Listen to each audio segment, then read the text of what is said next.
Just like fire requires oxygen and fuel in order to burn, so likewise Islamic propaganda requires ignorance and naivete in order to thrive. Ignorance on the part of those who would purvey Muhammad's message, and naivete on the part of those who would receive it. Take, for example, popular Muslim apologist Yusuf Estes. He makes so many dumb comments when trying to knock down Christianity and prop up his tottering religion, all while still managing to gather a crowd eager to accept every silly comment that comes out of his mouth, that he has earned a spot on this episode of Muslim Apologists Say the Dumbest Things.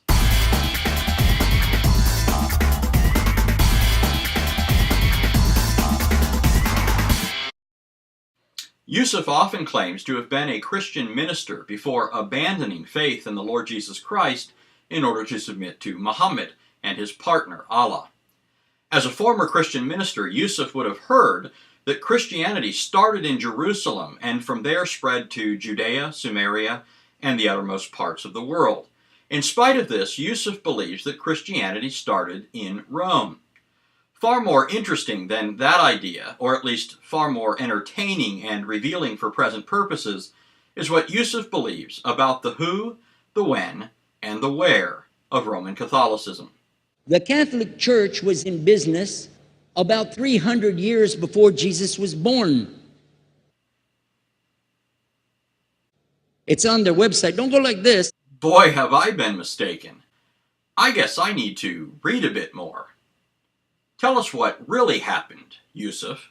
The Catholic Church was really started in Rome by Alexander the Great.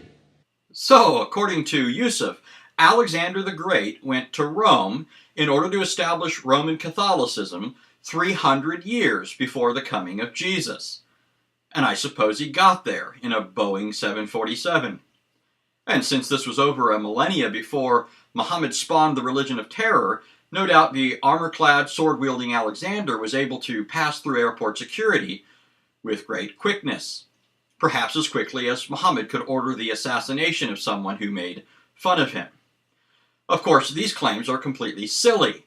After all, everyone knows that according to the Quran, Alexander couldn't have gone to Rome to establish Roman Catholicism because he was too busy locating the place where the sun, after long work days, and no doubt in order to blow off steam, skinny dips in a pool of water. O Prophet, they ask you about Zul-Qarnayn, that is, the two-horned one, or Alexander the Great. Say, I will recite to you some of his story. Surely we established his power on earth, and we gave him the ability to do everything. So he followed away until, when he reached the setting place of the sun, he found it set in a pool of water. Whoa! My Muslim friend, I know what you're thinking. Yusuf's useless propaganda proves that he's an incompetent critic of Christianity, and only gullible people would listen to him. But in the Quran you believe you have the word of Allah, and Allah is not guilty of these kind of blunders.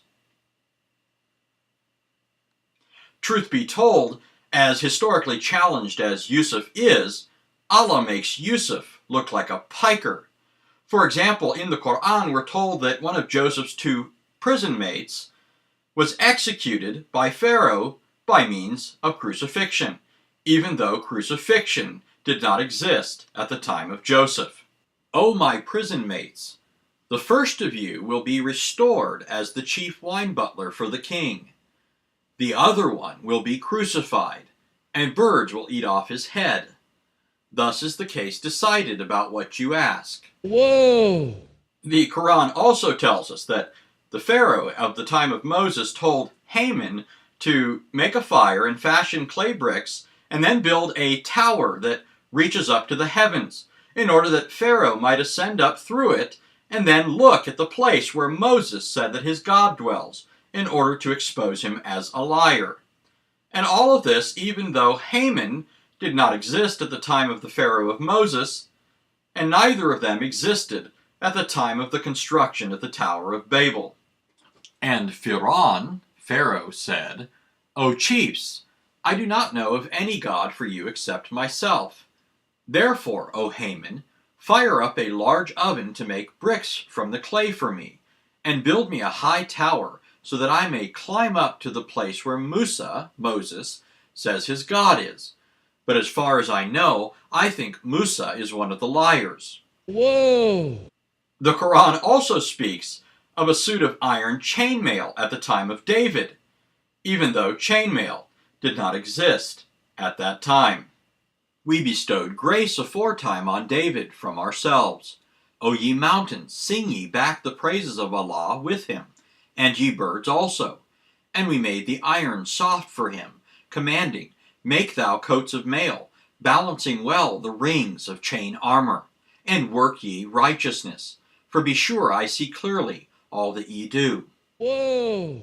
The Quran also speaks of an unnamed Samaritan who aided the Jews in constructing a golden calf at the time of Moses, even though the Samaritans did not exist at that time. Said he, Then know that verily in your absence, Moses, we have put thy people to a test, and the Samaritan has led them astray.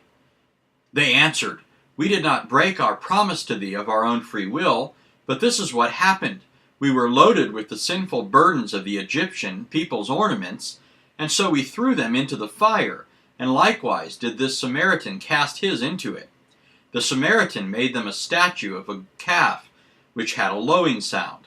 So they said to each other, This is your God and the God of Moses, but he has forgotten his past. Whoa! For a final example, the Quran speaks of Mary, the mother of Jesus, as the daughter of Imran and sister of Aaron, even though Miriam, the actual daughter of Amram and sister of Aaron, lived 14 centuries before the birth of Mary, the mother of the Lord Jesus Christ. Remember when the wife of Imran said, My Lord, I have dedicated what is in my womb entirely to your service. When she had given birth to the child, she said, O my sustainer, behold, I have given birth to a female, and I have named her Mary. And in time she, Mary, returned to her people, carrying the child with her. They said, O Mary, thou hast indeed done an amazing thing. O sister of Aaron, thy father was not a wicked man, nor was thy mother a loose woman. And Mary, daughter of Imran, whose body was chaste, therefore we breathed therein something of our spirit, and she put faith in the words of her Lord and his scriptures, and was of the obedient. Whoa! And so, my Muslim friends, while all of this shows that you should stop listening to Muslim apologists like Yusuf Estes in a hurry, lest you be made to look as foolish as he does, I hope you won't be too hard on him. After all, Yusuf is simply imitating the practice of your God and your prophet.